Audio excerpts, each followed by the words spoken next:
नागपूरमध्ये इमारतीच्या चौथ्या माळ्यावर फळभाज्याची जैविक शेती फुलवण्यात आली आहे। या शेतीला माजी मुख्यमंत्री वसंतराव नाईक परसबाग असं नाव देण्यात आलंय।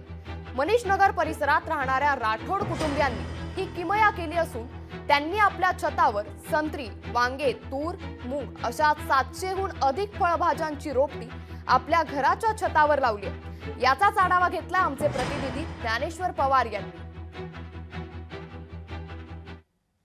अन्नाचा प्रत्येक घास हा विषारी बनलेला आहे आणि विषारी बनल्यामुळे पूर्वी आमचे आजोबा 100 वर्ष जगत होते। आता जागतिक आरोग्य संघटना सांगते आता भारतात सरासरी 64 वर्ष लोक जगतात। यावर एकमेव उपाय आहे की जैविक शेती करणं आणि म्हणून आम्ही त्याचा प्रयोग चौथ्या माळ्यावर इथे केलेला आहे। आम्ही आमच्या इथं चहा करत नसतो, तुळशीचा काढा, ज्यात हे गवती चहा दिसतं, गवती चहा, तुळस, सुंठ, मिरे, अद्रक, हळद आणि त्यात गूळ, साखर नाही।